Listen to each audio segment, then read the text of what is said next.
ബഹുമാനിക്കണേ. ഇപ്പൊ ഇന്നഹാ ഉമ്മുക്കും, ഭൂമി നിങ്ങളുടെ ഉമ്മയാണ്. ഉമ്മയുടെ ഗർഭപാത്രം തോണ്ടാവോ? JCB വെച്ച് തോണ്ടാവോ? ഉമ്മാന്റെ ശാപുണ്ടായാ പിന്നെ അവൻ ഗുണം പിടിക്കുവോ? അള്ളാഹു കുന്നുകൾ വെച്ചിരിക്കുന്നെന്താ? വൽ ജിബാല ഔത്താദ, കുന്നുകൾ ആണികളാണ്. ശ്രദ്ധിച്ച് കളിക്കുക, ശ്രദ്ധിച്ച്. കുന്നുകൾ ആണികളാണ്. ഒരു സാധനത്തിന് ആണി അടിച്ചു വെച്ചിരിക്കുന്ന എന്തിനാണ്? അതും ബാലൻസ് പോകാൻ. നമുക്കറിയാം ഭൂമി കിടക്കുന്നത് വെള്ളത്തിന്റെ മുകളിലാണ് അല്ലേ? ഭൂമി വെള്ളത്തിന് മുകളിലല്ലേ? വെള്ളത്തിന്റെ മുകളിൽ നിൽക്കുന്ന ഒരു സാധനം ആടും. അത് പൊതു നിയമമാണ്. വെള്ളത്തിന്റെ മുകളിൽ നിൽക്കുന്ന ഒരു സാധനം, ഏത് സാധനമാണെങ്കിലും ആടും എന്നുള്ള പൊതു നിയമമാണ്. 7 മണി കഴിഞ്ഞിട്ട് ആടനെ കണ്ടിട്ടില്ല ചില ആളുകൾ? വെള്ളത്തിന്റെ മുകളിൽ നിൽക്കുന്നത്. വെള്ളത്തിന്റെ മുകളിൽ നിൽക്കുന്ന സാധനം ഏതാണെങ്കിലും, ഇപ്പൊ ഭൂമിയാണെങ്കിലും ശരി, മനുഷ്യനാണെങ്കിലും ശരി, എന്താ ഈ കള്ളു കുടിക്കണവൻ ആടണ എന്താ? വെള്ളത്തിന്റെ മുകളിൽ നിൽക്കുന്ന സാധനം ആടും. അതൊരു പൊതുവായ നിയമമാണ്. ആ ആണി പറിച്ചു കളഞ്ഞപ്പോ ഭൂമി കലിതുള്ളാൻ തുടങ്ങി, ഭൂകമ്പങ്ങൾ ഉണ്ടായി.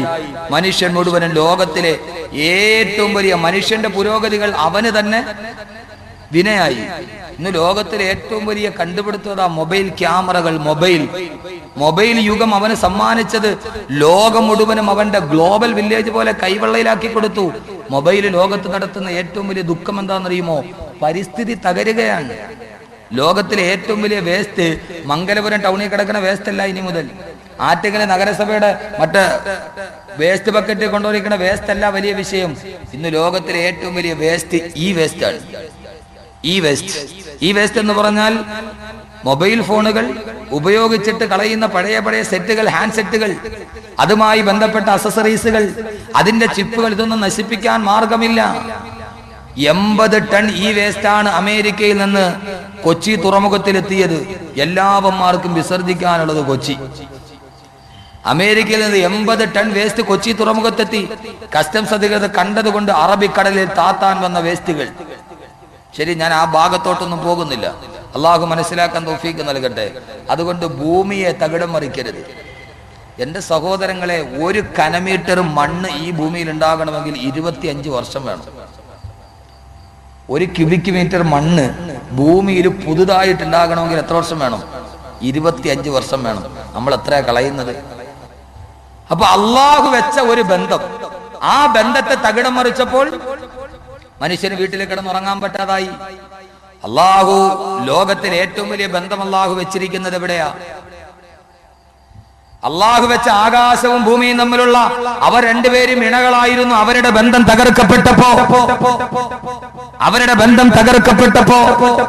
ഈ ലോകം മുഴുവനും തകരാൻ പോകുന്നു എന്ന് പ്രപഞ്ച ശാസ്ത്രജ്ഞന്മാര് പറയുമ്പോ, എന്റെ പ്രിയപ്പെട്ട സഹോദരങ്ങളെ, അതേപോലെ അള്ളാഹു ബന്ധിപ്പിച്ചതാണ് ഭാര്യയെയും ഭർത്താവിനെയും. ആ ബന്ധം തകർന്നാൽ കുടുംബം തകരും. ആകാശവും ഭൂമിയും പ്രപഞ്ചത്തിലെ ഇണകളാണ്. അവരുടെ ബന്ധം തകർന്നാൽ, മനസ്സിലാകുന്നുണ്ടോ പറയുന്നത്? അവരുടെ ബന്ധം തകർന്നാൽ ലോകം തകരും. ഒരു കുടുംബത്തിലെ ബന്ധമാണ് ഭാര്യയും ഭർത്താവും തമ്മിൽ.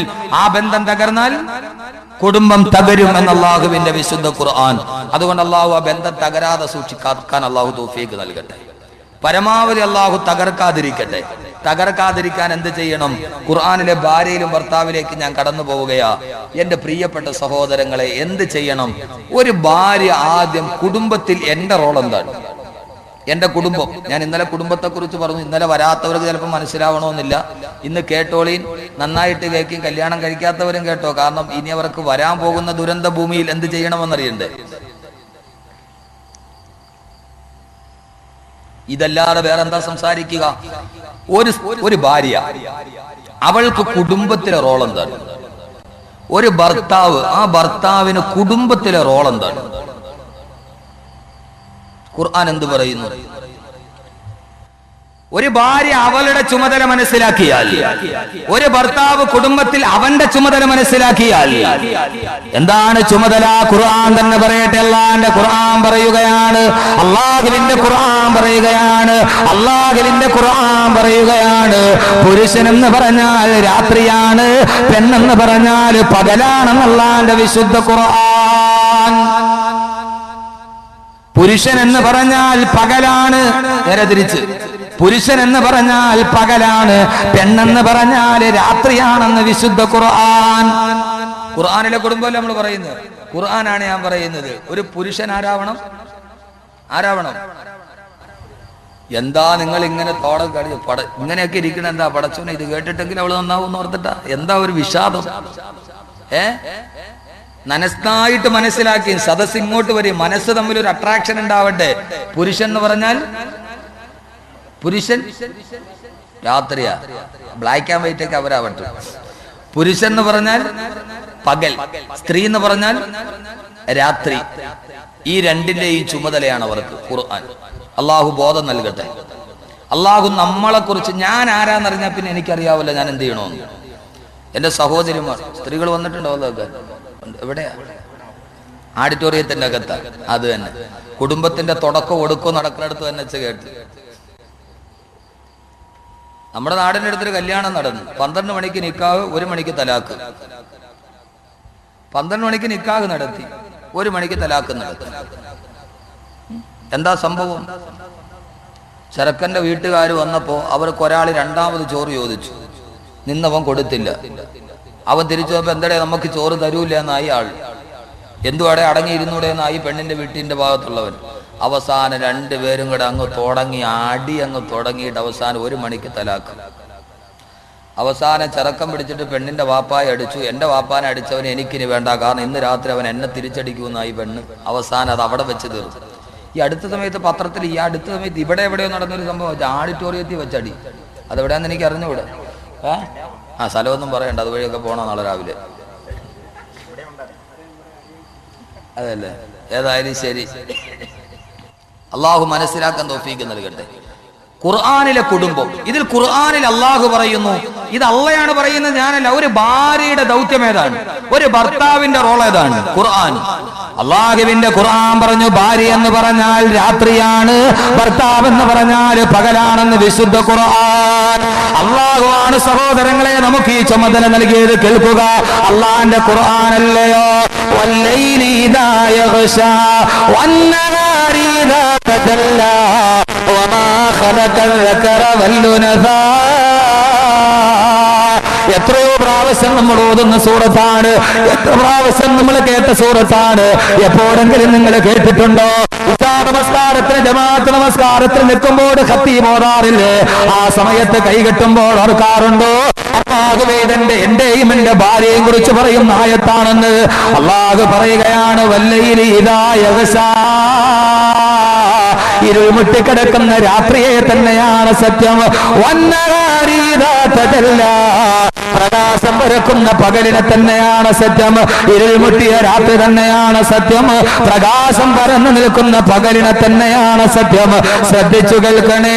രാത്രിയെയും പകലിനെയും പറഞ്ഞിട്ട് അല്ലാഹു പിന്നെ പറയുന്നത് എന്താ? വമാ ഖലഖൽ ദക്കറ വൽഉൻസാ, ആണിനെയും പെണ്ണിനെയും സൃഷ്ടിച്ച അല്ലാഹുവിനെ തന്നെയാണ് സത്യം. സുബ്ഹാനല്ലാഹ്. ഈ സൂറത്ത് എത്ര പ്രാവശ്യം കേൾക്കാറുണ്ട്? നിൽക്കുന്നവർക്കൊക്കെ ഇരിക്കാൻ സീറ്റുണ്ട്, കസേരയുണ്ട്. ഉള്ള കസേരയൊക്കെ ആ ഫ്രണ്ട് ബോക്സ് ഇരുത്തിയാൽ ചിലപ്പോ കുറച്ച് കസേരയൊക്കെ അങ്ങ് ബാക്കിലോട്ട് ഇട്ട് കൊടുക്കും. ഷൈജു ഒന്ന് ഇവിടെ ഈ ബോക്സിന്റെ അവിടെ ഇരിക്കാൻ പറ്റൂല. അവരൊക്കെ ഇരിക്കട്ടെ, നിങ്ങൾ അവിടെയൊക്കെ സൗകര്യം ഉള്ളതുപോലെ ഇരുന്നാൽ മതി, നിർബന്ധമൊന്നുമില്ല. സദസ്സിൽ തന്നെ ഇരുന്ന് ചില ആളുകൾക്ക് ധൃതി ഉണ്ടാവും, ഒരു ശബ്ദം കേട്ട് വന്നവരായിരിക്കും. പരമാവധി കേൾക്കുന്നത് ഇരുന്ന് കേൾക്കും. ആ ഭിത്തി ചാരിക്കുന്നവർക്കൊക്കെ കൊടുക്കും.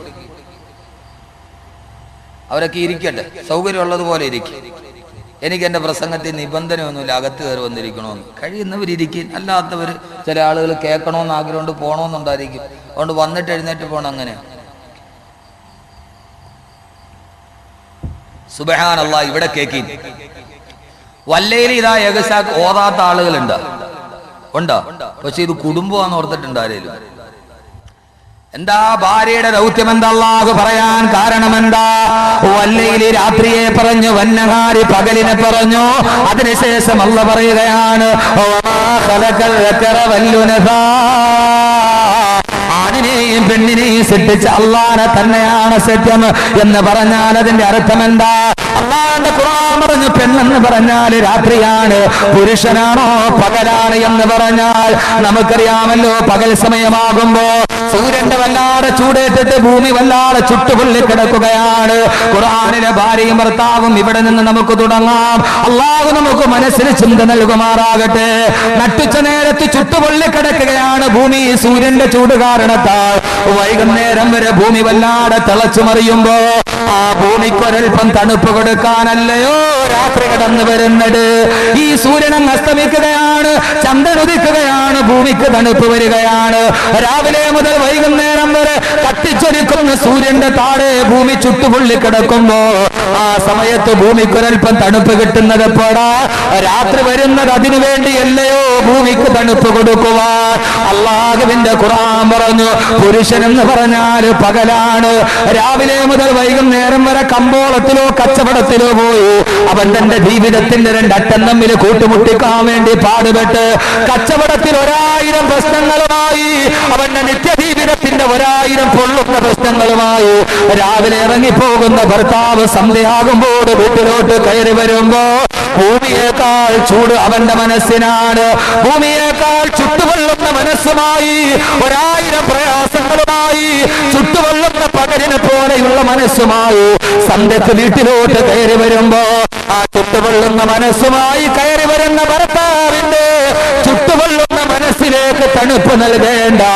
രാത്രിയാണ് പെണ്ണ്, രാത്രിയാണ് പെണ്ണ്, രാത്രിയാണ് പെണ്ണെന്ന് അള്ളാന്റെ വിശുദ്ധ ഖുർആൻ ഒന്ന് മനസ്സിലാക്കുമോ? മംഗലപുരത്തിവിടെ തടിച്ചുകൂടിയ എന്റെ പ്രിയപ്പെട്ട സഹോദരിമാരെ ഒന്നറിയുമോ? ഏതോ ഒരു സുന്ദരമായ നിമിഷത്ത് എവിടെയോ വെച്ച് ജീവിതത്തിൽ ഒരുവന്റെ കൈപിടിച്ചു വരുമ്പോ നീ കയറുന്നതോടെ അവന്റെ കുടുംബത്തിന്റെ ബന്ധങ്ങൾ പൊട്ടിയോ, അവന്റെ മാതാപിതാക്കൾ പുറത്തിറങ്ങിയോ, അവന്റെ സഹോദരങ്ങളുമായുള്ള ബന്ധം പൊട്ടിപ്പോയോ, നിന്റെ ഭർത്താവിന് നീ കണ്ണുനീര് നൽകുന്നു പെണ്ണേ. അല്ലാഹുവിന്റെ ഖുർആൻ പറയുകയാണ്, ചുട്ടുപൊള്ളുന്ന പകല് പോലെ സന്ധ്യക്ക് തന്റെ ഭർത്താവ് വീട്ടിലോട്ട് വരുമ്പോ ആ സമയത്ത് തന്റെ ഭർത്താവിന്റെ മനസ്സിലേക്ക് രാത്രിയെ പോലെ കുളിര് നൽകേണ്ട പ്രബന്ധത്തിന്റെ സ്നിഗ്ധലയ താളമാണ് പെണ്ണ് എന്ന് അല്ലാഹുവിന്റെ വിശുദ്ധ ഖുർആൻ. അല്ലാഹു നമ്മുടെ ഭാര്യമാരെ അങ്ങനെ ആക്കട്ടെ. നമ്മുടെ മനസ്സിന് തണുപ്പ് നൽകുന്ന ചുട്ടുപൊള്ളുന്ന മനസ്സാണ് പുരുഷന്റെ മനസ്സ്. രാവിലെ മുതൽ വൈകുന്നേരം വരെ കടത്തെ കുറിച്ചുള്ള ചിന്ത, ആവശ്യങ്ങളെ കുറിച്ചുള്ള ചിന്ത, രോഗത്തെ കുറിച്ചുള്ള ചിന്ത. ഒരു പുരുഷൻ വല്ലാത്തവനാണ്.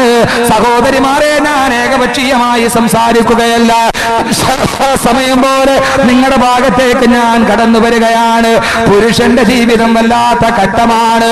ആരും അറിയാതെ അല്ലാഹുവേ ലക്ഷക്കണക്കിന് രൂപ കടമാണ്. ബാങ്കിൽ നിന്ന് ജപ്തിയുടെ നോട്ടീസ് വരികയാണ്.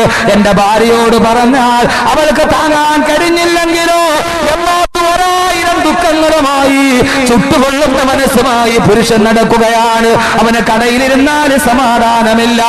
ആത്മഹത്യ ചെയ്യാത്തത് ഉസ്താദേ ഈമാൻ പോകുമല്ലോ എന്നോർത്തിട്ടാണെന്ന് പറഞ്ഞ് എന്റെ കയ്യിൽ പിടിച്ച് പൊട്ടിക്കരഞ്ഞു പോയ ആളുകളുണ്ട്. സഹോദരങ്ങളെ, കഴിഞ്ഞ റമദാനിൽ 27-ാം രാവിലെ നിൽക്കുമ്പോ തിരുവനന്തപുരം സെൻട്രൽ ജുമാ മസ്ജിദില് എന്റെ കയ്യിൽ പിടിച്ച് എന്റെ റൂമിൽ വന്ന് പൊട്ടിക്കരഞ്ഞ ഒരു മനുഷ്യനെ ഞാൻ ഇതേവരെ കണ്ണിൽ നിന്ന് മറന്നിട്ടില്ല. കണ്ടാൽ ഒരു കുഴപ്പവുമില്ല. അവിടുത്തെ കോടീശ്വരനായിട്ടാണ് അറിയപ്പെടുക. സമ്പത്ത് ഇട്ടുമൂടാനുള്ള സമ്പത്തുണ്ട്.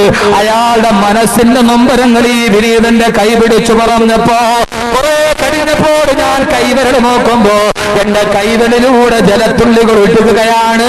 അത് എന്റെ കൈവിരൽ വന്ന ജലത്തുള്ളിയല്ല, ആ മനുഷ്യന്റെ കണ്ണിൽ നിന്ന് ഉതിർന്നു വീണ കണ്ണുനീർ തുള്ളിയാണ്. തന്റെ ഭാര്യയുടെ 1000 പരാതി പറഞ്ഞ് പോറ്റുപുറത്തിയ മക്കളുടെ കഥ പറഞ്ഞിട്ട് ആ മനുഷ്യന്റെ കണ്ണുനീര് കൈവിരലോട്ട് താഴോട്ട് ഉയരുമ്പോ പുരുഷന്റെ ജീവിതം കഷ്ടപ്പാടാണ്. പുരുഷന്റെ ജീവിതം ദുഃഖമാണ്. ആ ദുഃഖം അവന്